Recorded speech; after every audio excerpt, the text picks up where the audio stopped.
Yesaya pasal 7 ayat yang ke-14. Kemudian bagian kedua dari Injil Matius pasalnya pertama ayat 21 sampai 23. God with us, Allah Tuhan yang beserta dengan kita. Walaupun kitab Injil mengisahkan tentang kelahiran Yesus, tetapi tidak pernah dicatat di dalam kitab Injil kapan tanggal tepatnya Yesus lahir. Tetapi mengapa kita memperingati kelahiran Tuhan Yesus setiap 25 Desember? Saudara, lepas dari perdebatan tanggal lahir Yesus 25 Desember itu pro kontra, ada yang setuju, ada yang tidak. Tetapi ada baiknya dalam 1 tahun kita memperingati 1 hari yang khusus di mana kita mengingat bahwa Tuhan pernah menjadi manusia. Peristiwa kelahiran Yesus tercatat di dalam sejarah. Tidak ada yang bisa membantah, tidak ada yang bisa menyangkal bahwa pada abad yang pertama seorang bernama Yesus lahir di Bethlehem. Dan apa yang paling penting yang dia kerjakan untuk kita, yaitu dia melawat kita dan menyelamatkan kita dari dosa-dosa kita. Masyarakat Indonesia mungkin hanya sedikit saja yang tahu kapan sih tanggal lahir, tahun kelahirannya Presiden Jokowi. Mungkin ada yang tahu, tapi saya yakin banyak juga yang tidak tahu. Tapi tidak penting Jokowi lahir tanggal berapa, bulan berapa, tahun berapa. Tetapi yang penting apa yang dia sudah lakukan bagi bangsa kita. Immanuel itu bukan nama pribadi. Nama putra Natal adalah Yesus.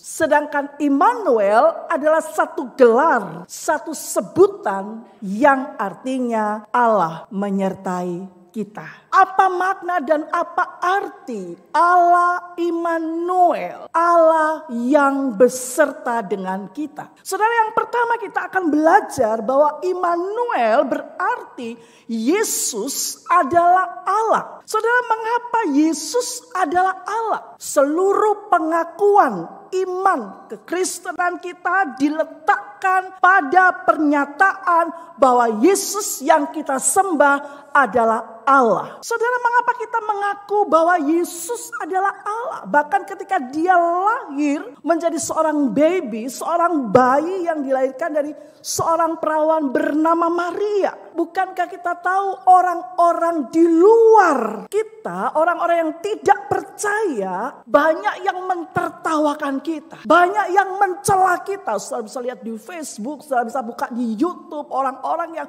mentertawakan iman kekristenan. Orang Kristen itu bodoh sekali. Masakan ada seorang wanita, seorang perawan yang melahirkan, ngaku-ngaku dari Roh Kudus, mengandung secara supranatural. Orang Kristen itu bodoh sekali.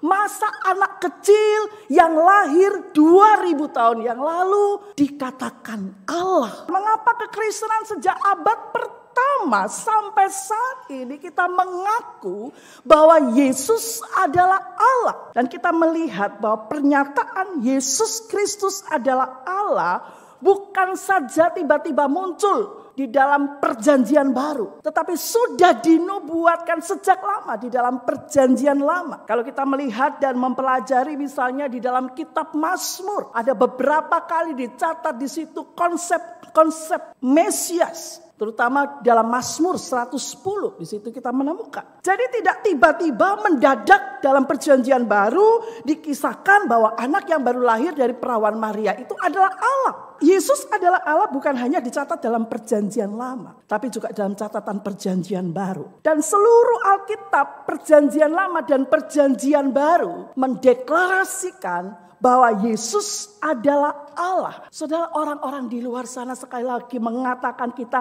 orang Kristen itu aneh. Masakan Allah menjadi manusia? Saudara, kalau manusia jadi Allah itu mustahil.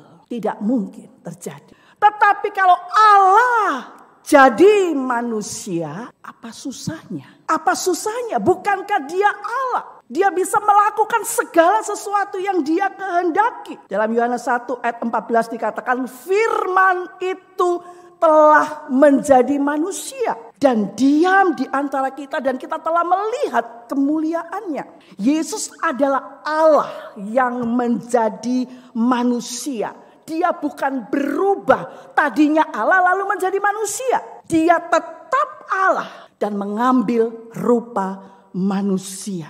Tetapi Yesus Kristus satu-satunya pribadi yang adalah Allah yang sejati, manusia sejati. Sebelum dia dan sesudah dia tidak ada pribadi yang unik seperti ini. Saudara, Allah yang menyertai kita. Kita yang mana yang disertai? Tentu saja kita yang percaya kepada Yesus Kristus. Hari-hari ini saudara, banyak orang merayakan Natal tetapi di luar Kristus. Hari ini saudara, banyak orang merayakan Natal di dalam gereja, tetapi sesungguhnya mereka berada di luar Kristus. Saudara boleh merayakan Natal puluhan kali, ratusan kali, bahkan ribuan kali, tetapi di luar Kristus engkau pasti binasa. Dan itu kata firman Tuhan. Tidak ada keselamatan di luar Kristus. Hanya ada di dalam nama Yesus. Dan itu berarti kalau saudara merayakan Natal tanpa Yesus,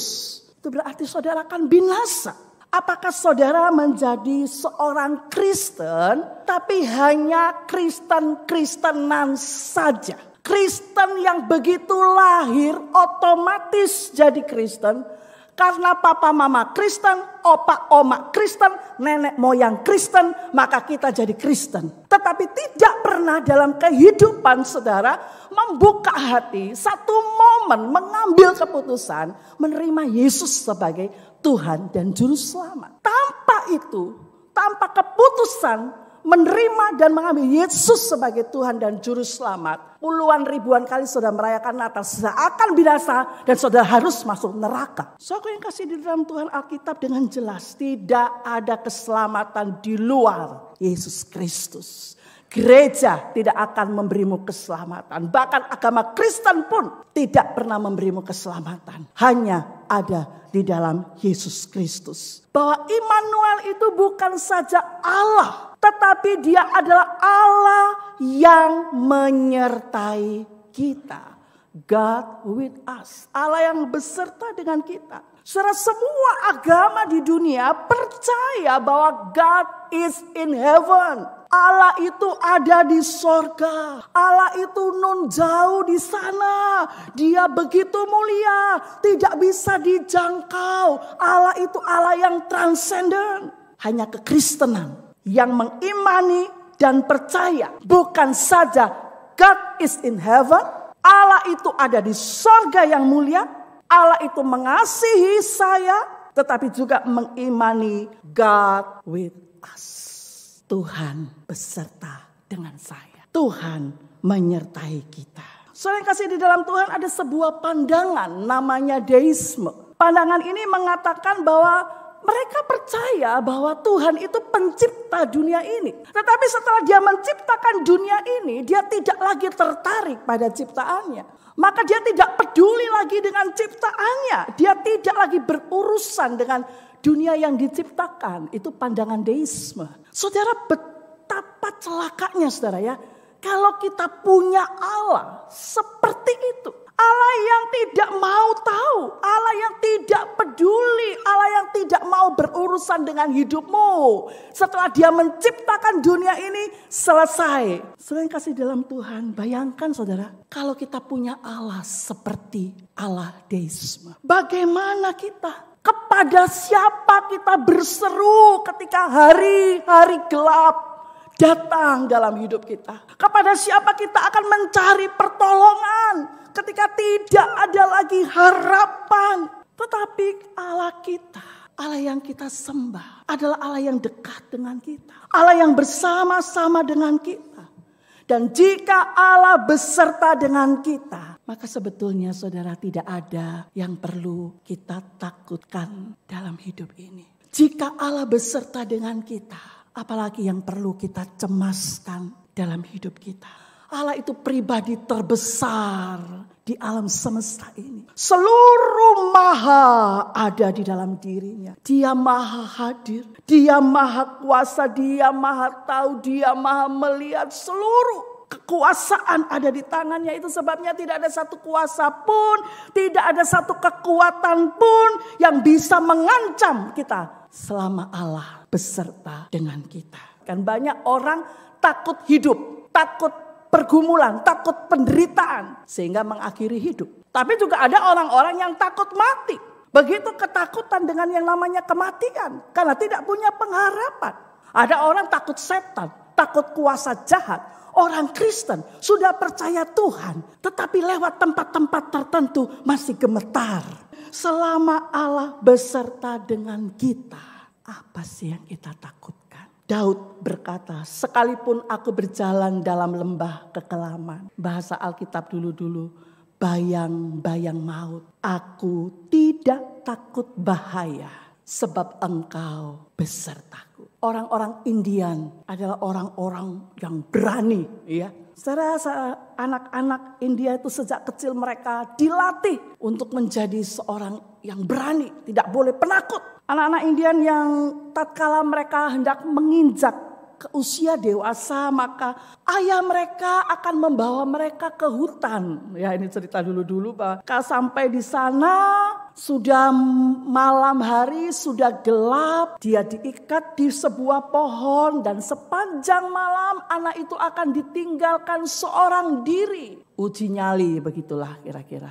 Maka sepanjang malam itu tentu saja kita bisa merasakan kalau kita jadi dia, kita akan dipenuhi dengan perasaan takut. Suasananya seram, mengerikan. Ada mungkin suara-suara aneh yang membuat dia ketakutan. Belum lagi ancaman binatang-binatang buas. Mungkin saja ular tiba-tiba bisa merayap di kaki atau di kepalanya. Mungkin ada singa dan sebagainya. Dan sepanjang malam itu anak ini berusaha menahan rasa takutnya. Dan dia berharap cepat-cepat pagi supaya terang. Dan kegelapan itu akan diganti dengan terang. Berjam-jam yang sangat lama dan menyiksa. Pagi hari datang. Matahari bersinar dengan terang. Yang tadinya gelap seluruhnya menjadi terang. Dan anak ini melihat sekelilingnya, dia begitu senang. Dan ketika dia melihat di depan dia ada sebuah pohon yang besar. Dan di atas pohon itu ada sang ayah yang bersiap-siap dengan anak panah dan senjatanya untuk melindungi sang anak. Anak ini berkata, kalau aku tahu ayahku bersamaku sepanjang malam, kenapa aku harus takut? Begitu juga dengan kita. Kalau kita tahu Allah Immanuel beserta dengan kita, apa sih yang perlu kita takutkan dalam hidup kita?